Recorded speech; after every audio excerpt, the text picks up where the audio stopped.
Alô, turminha do primeiro ano, tudo bem com vocês? Vamos continuar nossa aula.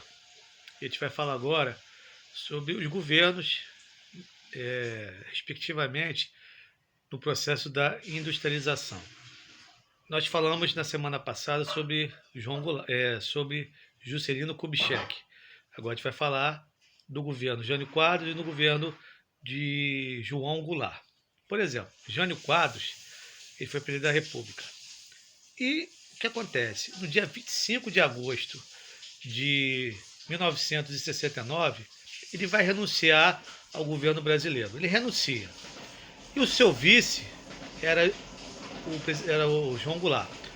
João Goulart vai assumir o Brasil nesse período com alguns problemas sérios. Até para ele assumir o governo foi complicado. Então a gente vai falar como que era o governo dele, fazendo essa relação da indústria e da economia. Tudo bem? Então a gente vai fazer o seguinte, eu vou dar uma lida aqui no livro e vou explicando os detalhes para você. Tranquilinho? Então vamos lá. Segue segue a mãozinha, hein? Vamos lá. O governo de Jango, que era o apelido dele, ele era conhecido como Jango, começou após a renúncia do governo do presidente Jânio Quadros. No seu mandato, João Goulart passou por momentos de graves crises políticas e econômicas. Na história, ele não era para ter assumido o governo brasileiro. Havia uma relação muito ruim contra o João Goulart.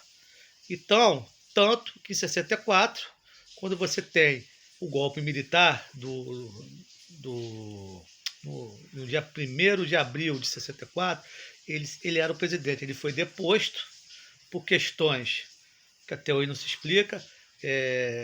Se fala que, durante o seu governo, duas situações levaram a essa situação do golpe. O primeiro foi quando ele foi à China falar com Mao Tse-tung, que era o pai da Revolução Chinesa, e quando ele condecorou o Che Guevara. O Che Guevara ele lutou na Revolução Cubana com Fidel Castro. Então, se tinha uma ideia e um medo que o Brasil se tornasse o quê? Socialista. Se tornasse um país o quê? Comunista. Tudo bem? Vamos continuar. Então, vamos lá, continuando a nossa leitura. Para piorar, João Goulart estava fora do país em viagem diplomática com países do bloco socialista, que eu acabei de ler, China e Cuba. O que fez com que parte da elite brasileira, temerosa com a possível instauração de um socialismo no Brasil, tendo em vista após a sua posse. Então, o Brasil, o povo brasileiro, naquela época, você não tinha informações. Se tinha muita fake news naquele lugar. Na época, você falava coisas absurdas das pessoas e você não tinha como provar. Hoje não, hoje devido à internet, a informações, você tem até como dirimir o problema. Mas naquela época foi feita uma campanha tão forte contra João Goulart que acabou levando ao golpe militar de 64. Tudo bem? Vamos continuando. Essa questão do receio relacionado ao governante socialista foi parcialmente solucionada na implantação de um parlamentarismo.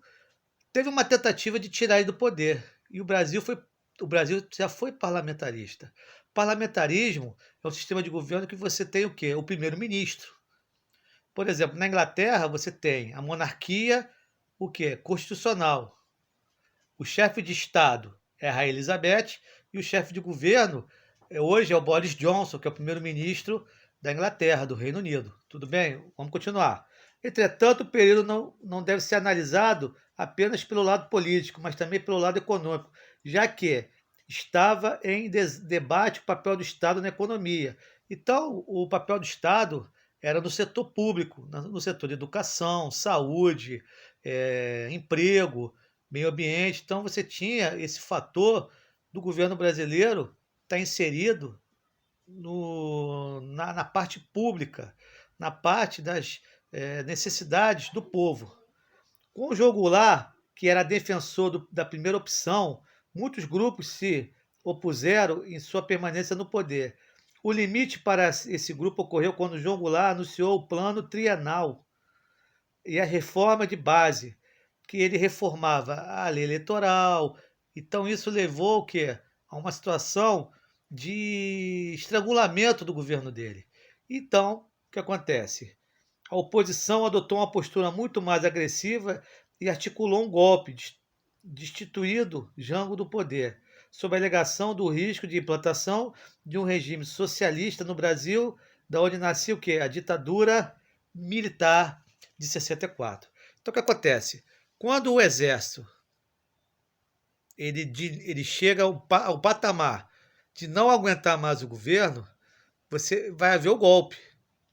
Imagina, minha falecida avó, as pessoas falavam que foi um golpe calmo. Só que se estranhou a presença dos carros e do exército na rua. Tanto que começou em Minas Gerais e depois foi passando para os estados.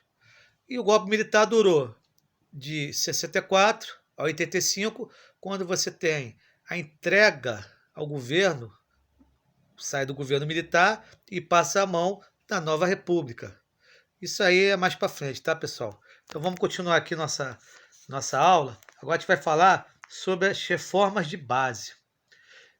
Toda reforma, independente de ser econômica ou não, industrial, na economia, ela demora a ter certas informações ao povo.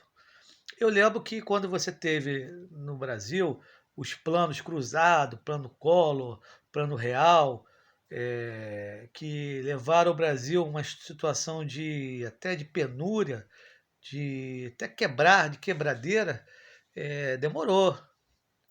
O plano real hoje, nossa moeda, que é o real, até hoje está estável. Foi criada no governo de Itamar Franco, ele foi presidente, mas ele antes foi ministro da Fazenda, Fernando Henrique Cardoso.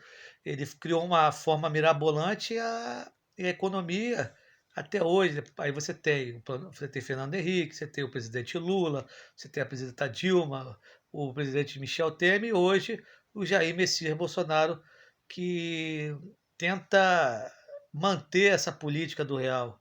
É uma coisa que começou no governo do Itamar Franco e até hoje está dentro de um patamar de estabilidade econômica. O que é a reforma de base? Ela começou com Juscelino Kubitschek, quando ele era do Partido Trabalhista Brasileiro, PTB, e começou a discutir um conjunto de propostas que visava promover alterações na estrutura econômica, social, política que garantisse a superação do desenvolvimento e permitisse que a desigualdade social no Brasil diminuísse. Olha só, quando você fala em desigualdade social, você tem que entender que existem fatores. O primeiro fator da desigualdade social é a questão da falta de emprego, que vai levar a uma situação em cadeia, falta de emprego, de moradia, saneamento básico, necessidades básicas como saúde, educação, e às vezes o Estado não oferece isso com um grau de excelência. Hoje a educação e a saúde, existem lugares que você tem o atendimento, outros que você não tem esse atendimento. Um atendimento o quê? Considerado muito precário. Tudo bem? Vamos continuar aqui. Aí nós vamos falar da questão agora da consequência do período, que é a transição do governo militar até a nova república. A indústria brasileira, a economia brasileira, vai passar por um momento de instabilidade. Com a moeda da época, problemas do Brasil com o golpe militar, você sabe que vão ser 5 presidentes: Costa Silva, Castelo Branco, Emílio Médici, Ernesto Geisel e João Batista Figueiredo. Cada governante, eles eram todos militares, generais do Exército Brasileiro. E cada governo teve uma situação boa e ruim de governança. Tanto que em 79, quando assume João Batista Figueiredo, ele já era a favor de entregar o Brasil aos civis. Só que demorou muito, pessoal. O Brasil passou por dívida externa, a economia retraiu, a indústria brasileira entrou em decadência. Só vai melhorar a industrialização do governo do Fernando Henrique para cá, tanto no governo do Fernando Henrique e no governo do presidente Lula, onde ele vai injetar recursos, porque antigamente a maioria das indústrias eram de fora do país. E ele vai o quê? Tentar melhorar essa condição que existia no Brasil da indústria brasileira. Aí você vai falar também do período de José Sarney. José Sarney ele vai ser o primeiro presidente após o golpe militar. Ele vai assumir no lugar de Tancredo Neves. Tancredo Neves é eleito presidente da República, mas ele não assume o governo. Ele vai morrer no dia 21 de abril de 1985. Na época, Sarney assume o governo e ele vai pegar problemas financeiros terríveis. A condição do Brasil era o que? Deplorável. O Brasil, para tentar escapar, fez até financiamento com o FMI, os planos, plano Verão, plano Bresser, foram planos que para tentar saldar a economia brasileira. Isso é mais para frente, pessoal. Tá bom, galera? Espero que vocês tenham gostado da aula. Fiquem com Deus, se cuidem. Aquele abraço. Fui. Tchau, galera.